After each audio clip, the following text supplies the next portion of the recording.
Say just by looking, we don't have any of the initiates in the room with us right now, right? No, I don't think so. Okay. People kind of keep a lookout for that. If that changes, you notice and remember, let me know, please, because I had a couple things in mind, knowing there was this, knowing it was their rite and ritual day, and had some tie-ins, but they were loose. It's not ritual. But that'd be cool if they show up. Some of the initiates? Yeah, any of that. Yep. There's a couple of them. There's a couple of them. No, it's not crucial.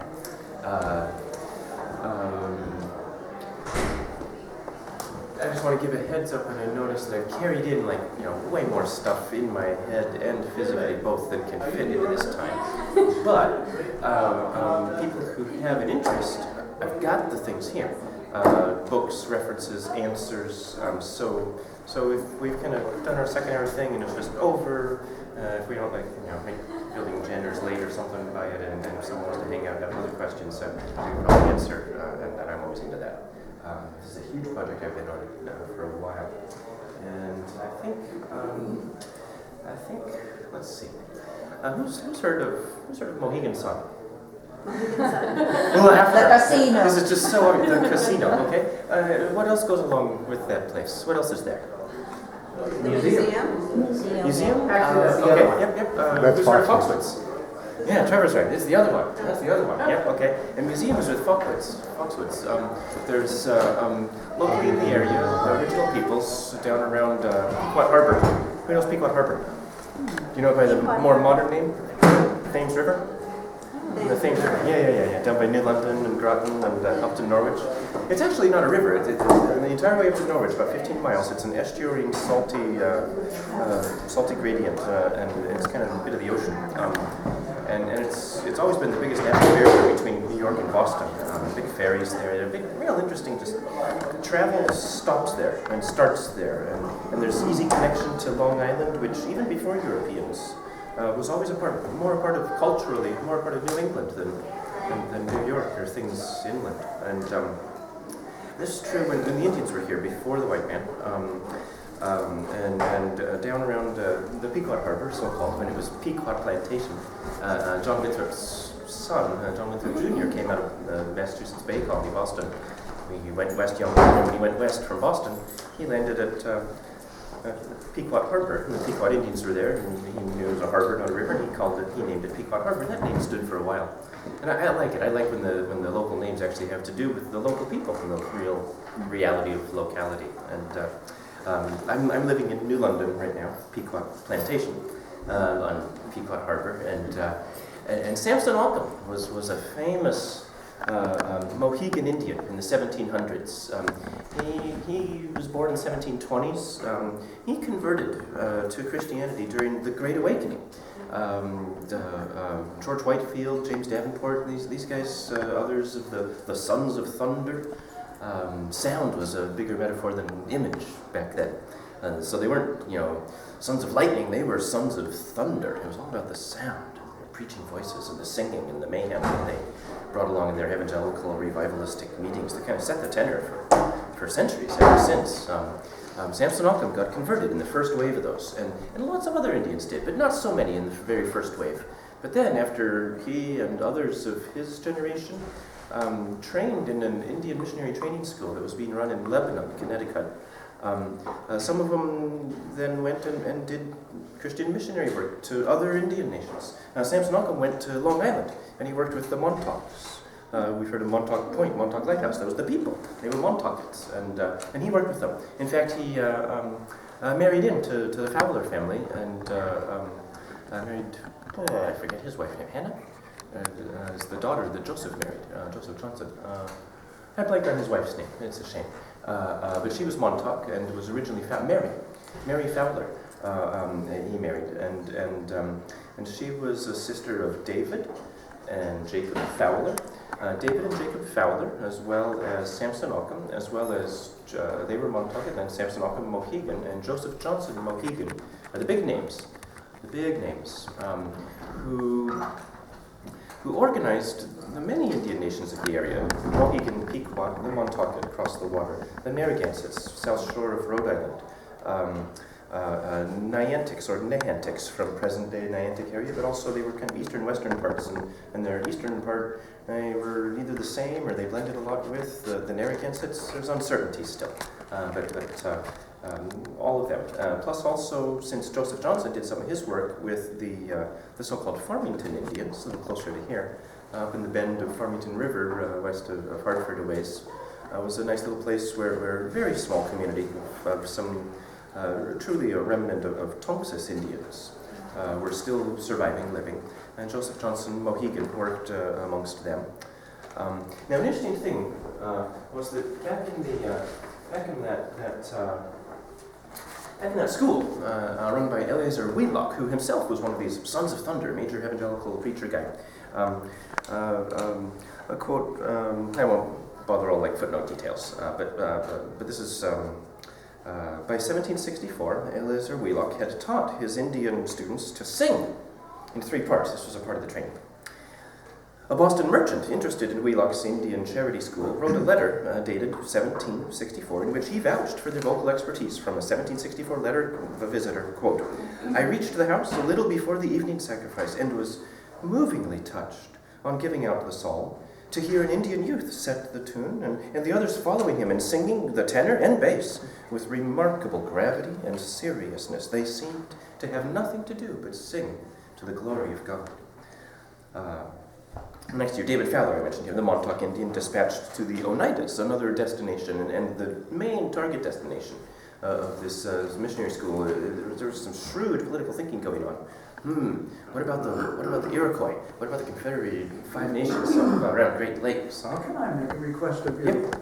This, I think, is fascinating, and I can't hear. Would you sort of slow it down so we can get it? And I'll come right up there on that front chair and look at you.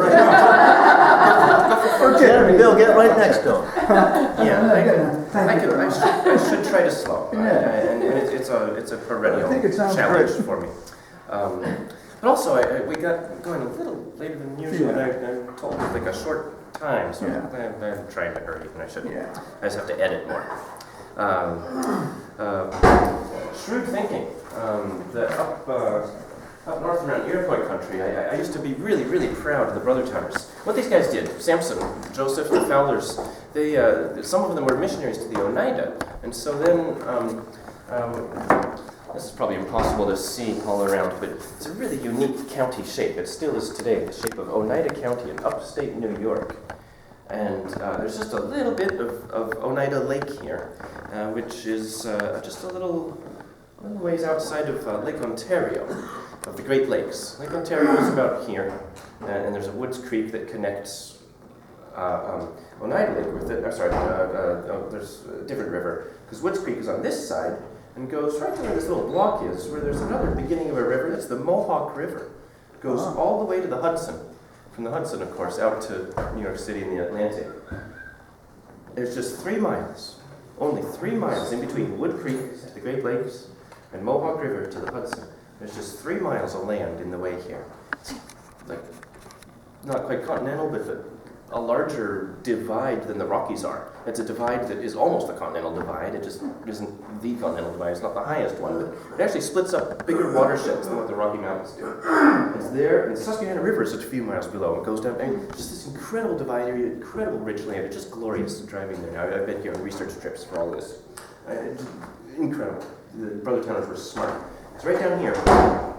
Right down here is this little spot, Brothertown Indians, original land patent grant, state of New York. Brothertown Indians. What are they doing up there? Who are they? Brothertown Indians. That's not a traditional Indian nation name. That's English language, Brothertown. That was Samson Occam's idea. Samson Occam, Joseph Johnson, and the Fowlers especially, but especially Johnson and Occam, brought together a bunch of the New England Indians who'd had the roughest time, the earliest contact with the whites, and had just been decimated, and it was a deliberate on purpose genocide, 1637 in Mystic. Almost successful, not quite, but really extreme, and just no arguing, really bad what happened there.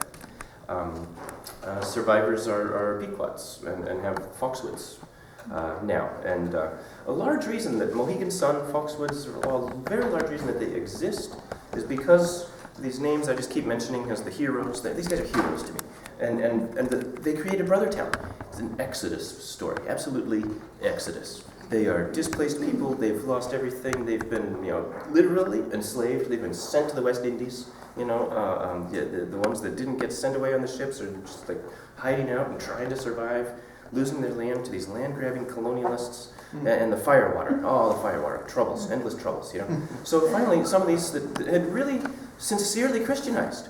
It wasn't just like later on with different changes of laws, some Indian groups were like, oh yeah, we're Christian, because having a church and having this continuity of land ownership was one of the criteria that would allow them to be recognized federally as being who they are, as if, they need federal recognition from the colonial power to recognize who they are. I mean, it's still backwards, but, so sometimes there were these, fake claims just to satisfy these outsider colonial demands for identity, but before those laws and before those pressures, this identity, this Christian identity of some of the Indians in New England was genuine. It was not pressured by those laws yet. And those ones, which is not all of them, but those ones, the Christianized ones, banded together. Their people from all the different tribes and says, we're getting out of here.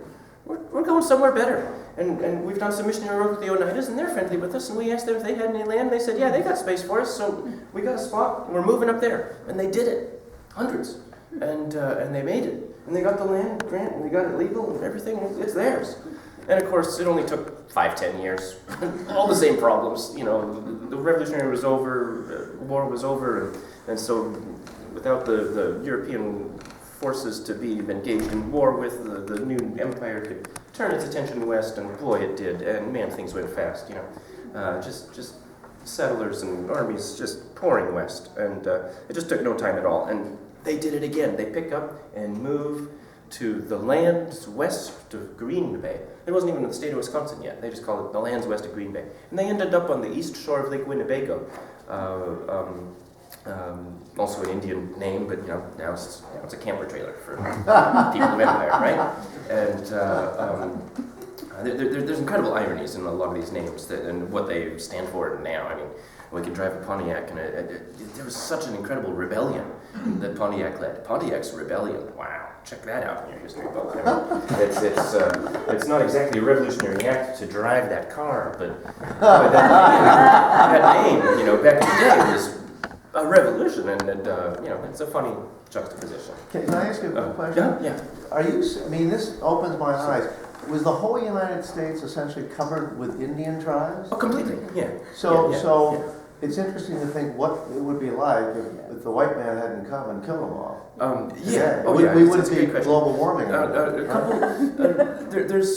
If we take a step back, I'm focused on the Brothertowners and their music. Yeah. I haven't even gotten to it. I'm going to play it, and it's awesome. But this is great. I think context really is helpful.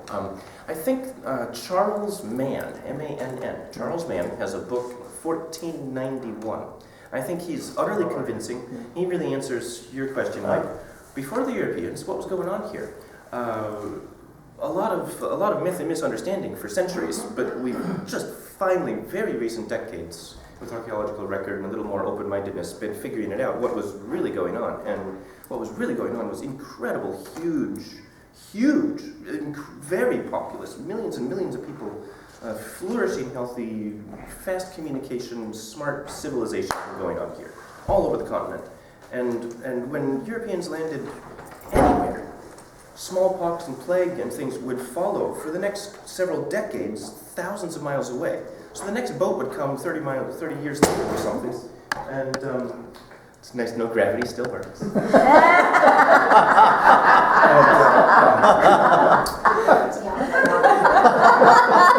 The next boat would come, and they would find, nothing. Oh, this is the promised land. This is for us, because estimates vary, but at least 50-60% is really conservative, and maybe 90. 50 to 90% of total North American and South American population vanished before it was ever seen by Europeans, because the smallpox and other plagues just traveled ahead. Once the first one lands and spreads it and then sails away, the spreading continues. Okay, so 1600s, the Plymouth settlers are coming, and they've arrived. They're looking, and Verrazano had already been through. you know, I don't know, 50 years earlier or something. So these guys arrive, and they describe scenes like, I saw something that I can only call it Golgotha. Sorry, I can only call it what? I can only call Golgotha. It was a mountain of skulls.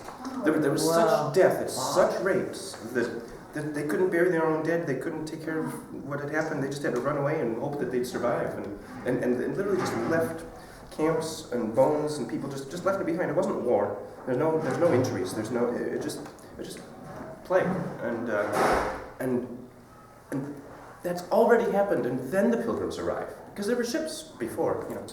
Charles Mann has just a great book, 1491, The Americas Before Columbus. And that's not quite the right subtitle, but the actual title is the numbers, 1491. M-A-N-N, 2 N's in his name. Great book, and it'll answer like all of that. It was really nice.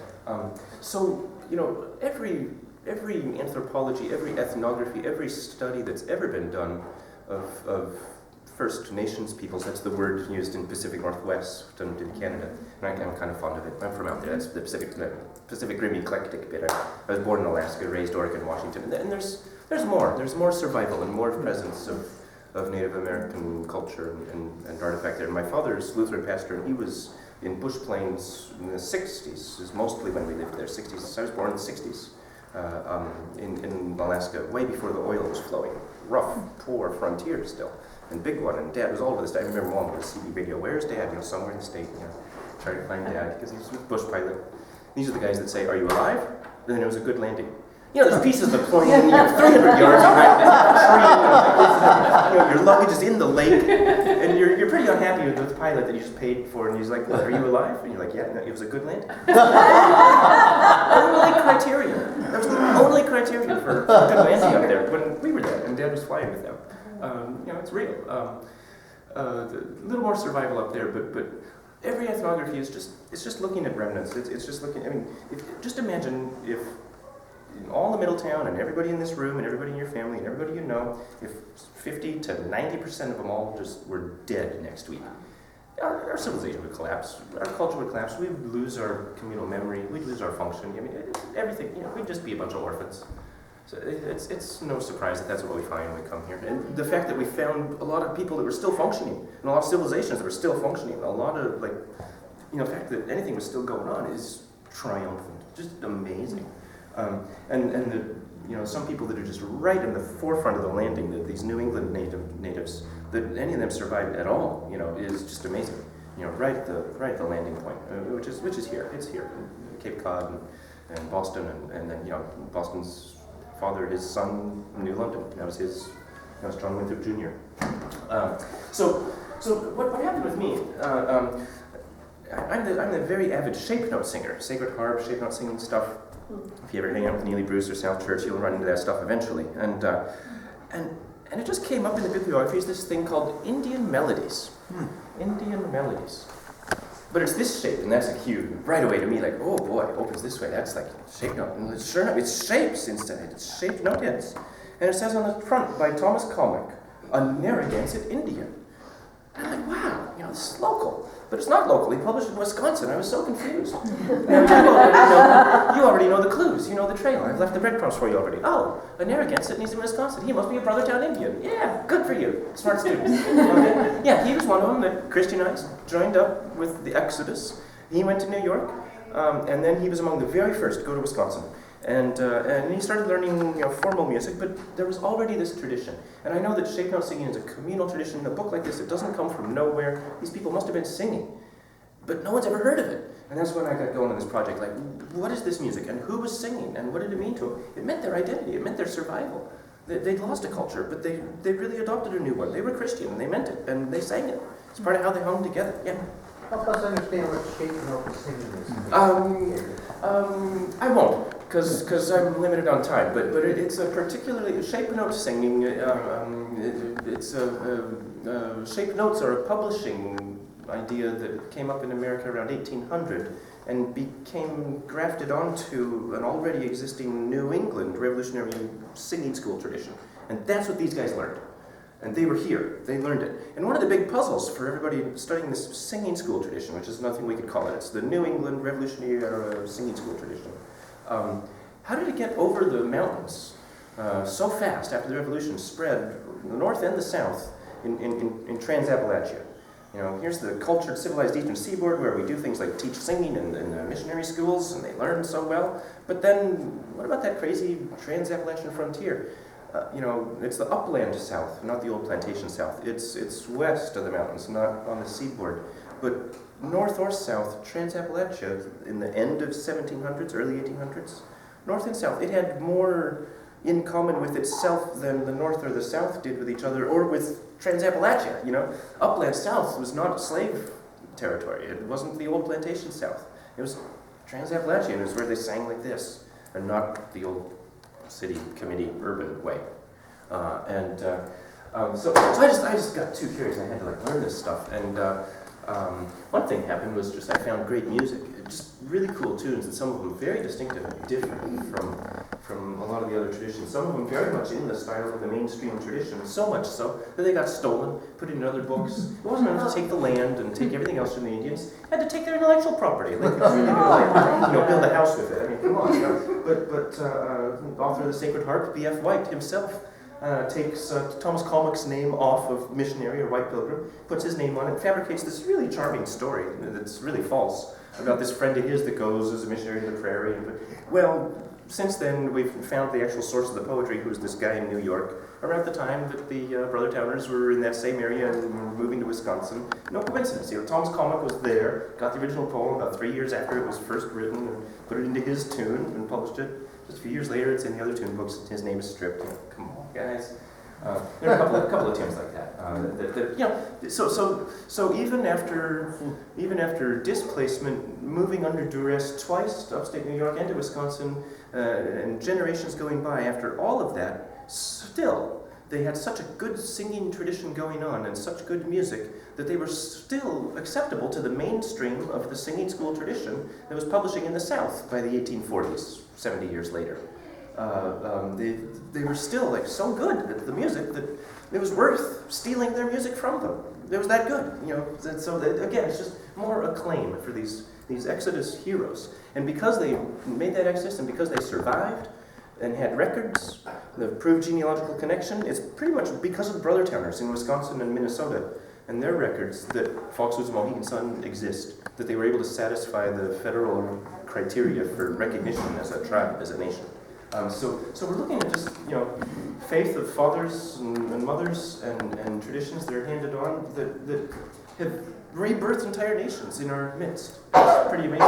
And some of this palpable stuff that did that is music, which, after all these words, when we're talking about music, we should hear some of. So I gave a teaser of this in the offertory, but I've got 9 different tunes from the Thomas Colmock Indian Melodies. He published 1845 Indian Melodies by Thomas Colmock. Narragansett Indian, who followed the Brothertowners. And out of that book, 114 pages, all his own. I've taken like 4 of my favorite, 9 of my favorites, and made the violin arrangements, like I do. And if I just like buzz through without talking too much, yeah, you're right. They go briefly enough to fit, I think, in our time. There's a couple I have to make little comments along the way. This is a tune, he gave names to all of them that have really nothing to do with the content of the music or the text, but just so that the names would be used and not forgotten. He in his preface is very articulate. Might be worth just a couple of words just to show like how smart this guy is. It's so funny. You know, he apologizes for his poor language, but he's more literate than we are. I mean, it's just great writing. The author of the following original tunes wished to get some person better educated than himself to write a preface or introduction to his little work, but on reflection it occurred to him that he could tell the public all about it as well as anyone else, so he concluded to make the attempt. That's his opening sentence, explaining just why he's writing. It's a style of writing that's been around for centuries, and it had already been around generations when he was doing it. It's called the Indian letter. It's a big trendy research thing in academia these days, like trying to read between the lines, like there's like these stock phrases that are used over and over. There's all this like it's But his original language was not English, right? His original language was English, yes. And he gives in this preface, and he was born around 1800, and he learned about 5 words. I'm sorry, it's not in this preface. He wrote, he was postmaster and politician, the first of those things in his area in Wisconsin, and 1855 wrote an essay on history of Brothertown Indians, which is in Wisconsin Historical Society archives, and you can find it on the web. You do Thomas Kalmach, 1855, Wisconsin Historical something or other, that's enough, it'll pop up. And that's Thomas Kalmach. And it's, he describes in there, he lists the 5 Narragansett words that he knows that his grandmother taught him. Because it was already a dead language for 2 generations when he was born, 1800. Remember, the real genocide was 1637. Was the big battle in Mystic that almost wiped out the Pequots. 1637. He's already had 150 years to have nothing but English rammed down his throat. You know, he doesn't know anything of Narragansett. Except this one melody that survived in oral tradition, and he finally publishes in 1845.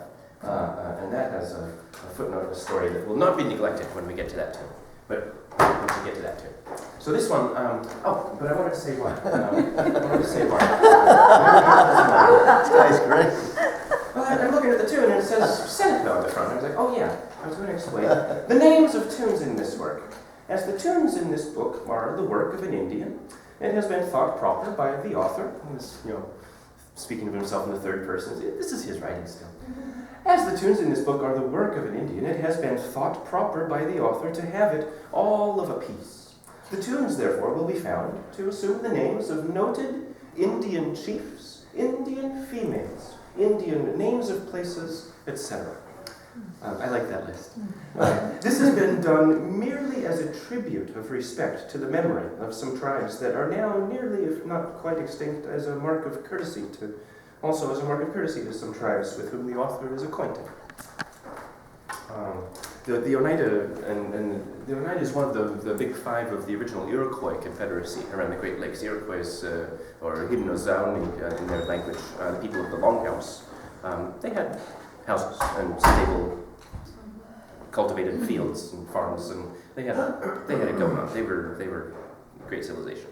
And their political confederation was the model for Franklin and others to make the original confederation that came after the Revolution. We were confederated, all of us, under Articles of Confederation before later the Constitution came into power.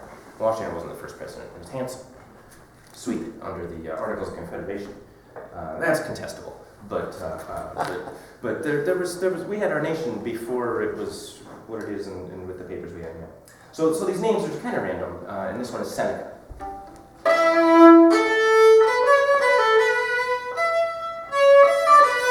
It's another nice sounding room.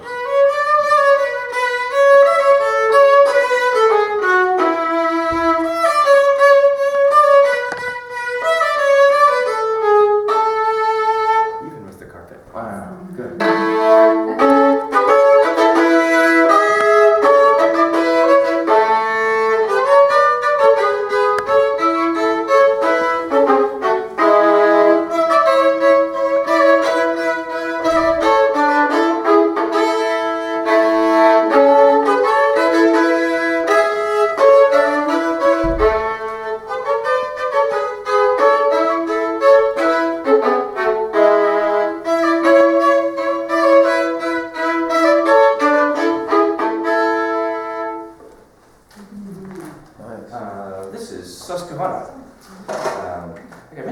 That river goes right up close. Its headwaters to where they settled in Brothertown. Incredibly great land. And a whole heck of a lot more valuable now than when they got run off it. Yeah, amazing happens to them so often. The one group. Susquehanna.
really strong, Yeah. strong tune. There's some like harmonic minor things, accidentals, and it's worth mentioning that I'm not making anything up here. The melodies are exactly his. I present melody and then a harmonized version. The harmony, pretty much it's selecting from of the different parts. He wrote 4-part harmony, a cappella, mixed chorus for voices.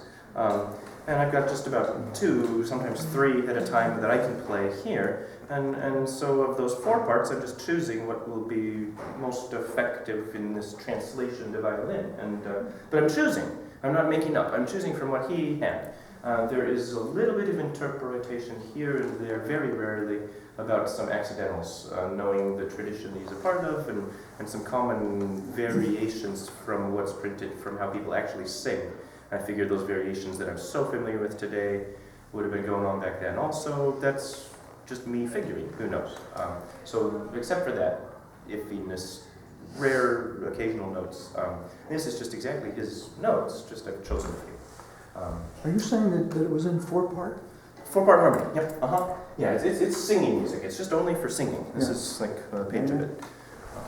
I'm saving that footnote to read, so that's welcome, like pass it around, people can see it, but keep it open to that page, don't change the page, and then it'll be quick when I get So it a choir here could sing that stuff? Absolutely, yeah. Shape note singers are the ones that like know how to kick this out in the right rugged, raucous way. This is frontier style. And they meet 4 to 6 p.m. every Sunday afternoon when school is in session. And even when it's not, every first Sunday, 4 to 6 p.m. And it's meeting on Main Street, the gallery, the Mac 650 gallery these days. When school's out of session, it often is not as Neely's house or other locations are found. But the most regular location these days, there's my shape note singing plug. Yay. Free, popular, ongoing for generations. It was made as a teaching system how to sight to sing, and so beginners and non-readers are welcome. The shapes help you through that. And it's always said, it's actually no joke. This one's actually called Brothertown. Hold on.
I usually play these a couple times just so I can, actually get it right for the next time. I didn't mark it out this time. This one is called Uncas. A real historical figure, also borrowed a name in literature that got it all wrong, and we won't even go there, but he was a real Mohegan chief. And like Uncasville? And he came from that area, and hence the name exactly, yes. Okay. And there's actually an Ockham, pretty nearby, in Tafteville, and these are named for these guys. It was their tromping ground. Yes, that's their land. That's Mohegan territory. Exactly.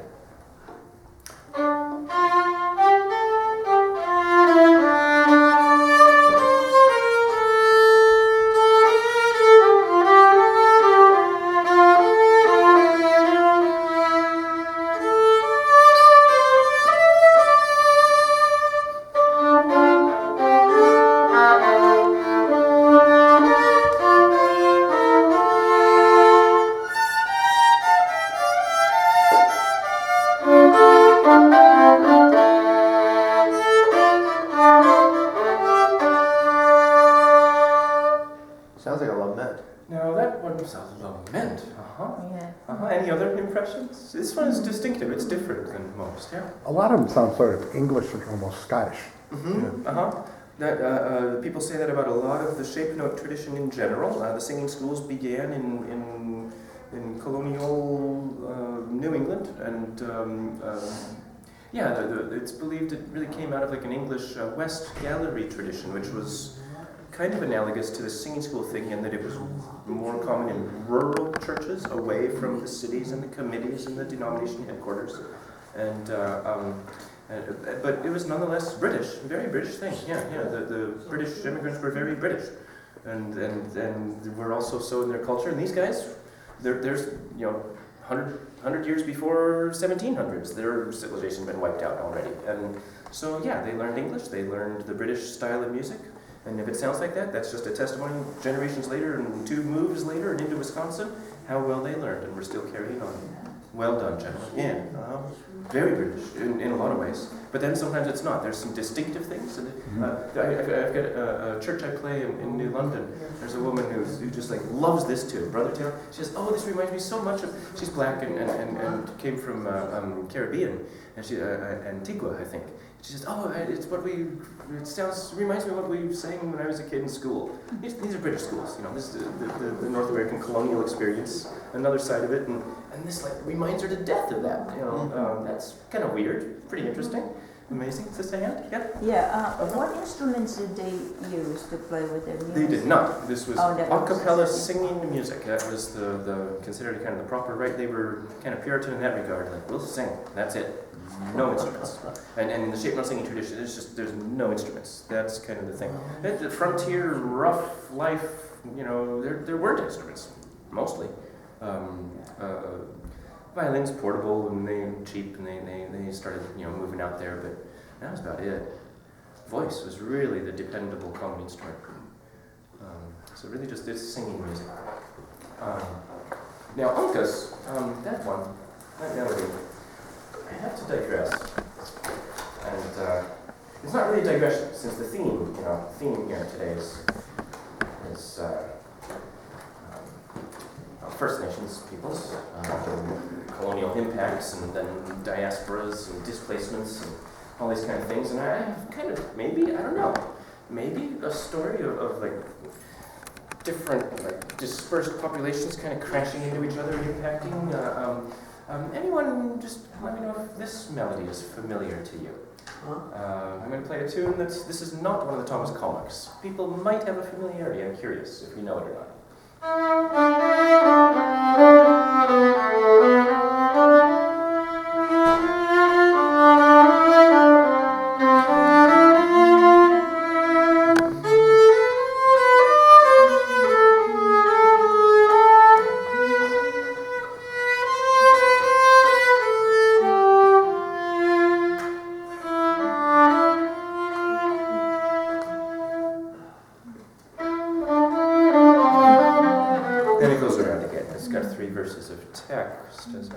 I heard a bit humming. It's just that obvious.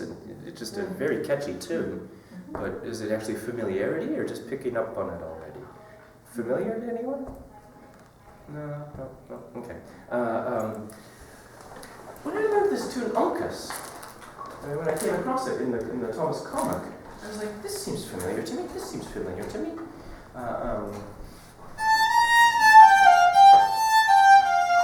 That phrase.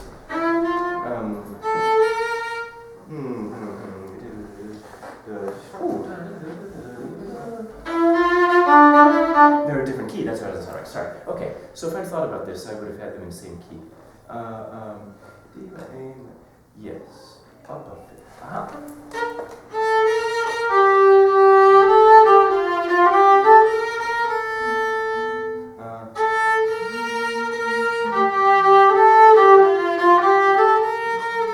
This is from later tune, and then it's just a middle phrase out of Uncas, but it's almost exact. It's almost exact. People hear that resonance there? Just this one phrase, and then like just kind of the overall mood and feeling sounds like a lament. It feels like it just has this deep feeling. This tune that I played, anyone know it? The reason I knew it, it was a test trial liturgy for Lutheran churches. In the 70s, they were thinking about getting a new hymnal and use that to help merge some different groups of Lutherans that mostly have merged since then, but not quite all of them. One of the groups pulled out of that hymnal after it had gotten a bunch of their arrangements put into it. My mom still complains about that.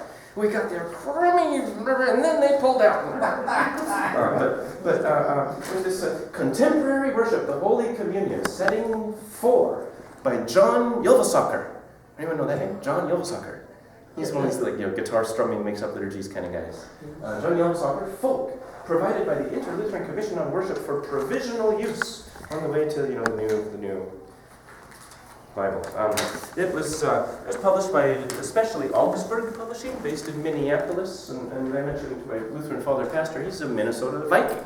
He's Norwegian from Minnesota, Lutheran, of course, and so I'm kind of a Minnesota Viking standing before you. It's not just a mascot. Neither are the Redskins, Washington Redskins.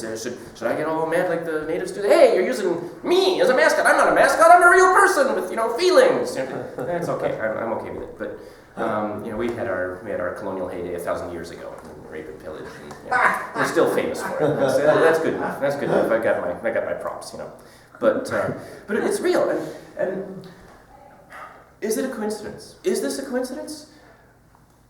This is where they moved to. This is pretty much like it's like Wisconsin-Minnesota border. They didn't just stay stuck on the shores of Lake Winnebago. They spread up into Minnesota. It's kind of like South Central Minnesota, where there's this concentration of the Minnesota Vikings that are Lutherans, and we've already seen just within the Indian nations, some things being remembered, oral tradition for 150, 200 years. After the 1637 genocide, and then Thomas Comic publishing 200 years later, why not a shorter time, just 150, 140 years since the Brothertowners were in Wisconsin, that somebody learns, hears, remembers something, and just kind of uses a phrase of it, it's just in the air, right? Ylvasaker, maybe he's hanging out there with the descendants of Brothertowners and actually learned a melody from a neighbor. Yeah, it's possible. Maybe I really learned a Brothertown Indian melody when I was a kid because some guy that himself emigrated from Hungary or wherever he did. He's not American. I mean, he came in his generation himself.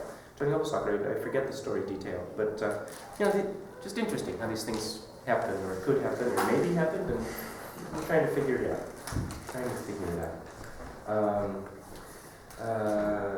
Muncie I played in the oratory, and I'm going to skip it.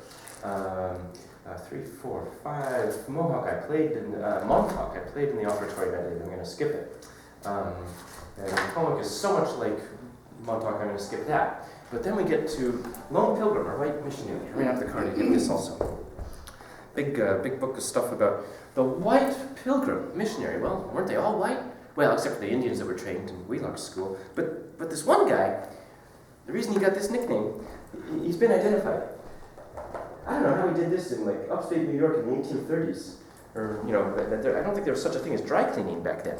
But he was really famous and notorious for having this white suit. Actually white. It's the bottom picture there. This is the White Missionary, because he's all in white, out on the frontier. Must have been really striking. Everybody else all covered in mud, and here he is.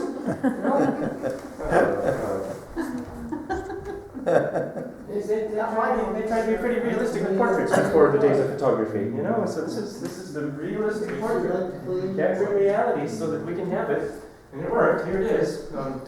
But this is the White Pilgrim, whence the name of this tune by Thomas Comic, the White Pilgrim or Missionary. When this is one of the tunes that got stolen and his name taken off of it, and also they changed the title just to make the theft a little less obvious, maybe. And so when it was stolen, then it became called the Lone Pilgrim, but it was originally Missionary or White Pilgrim, and it was that guy. And it's his text. He was a poet, and we have his text now attached to these words, this music. And Thomas Comic notes, and I think you'll hear a different feel in this music. He says this melody is a tradition of the New York Indians.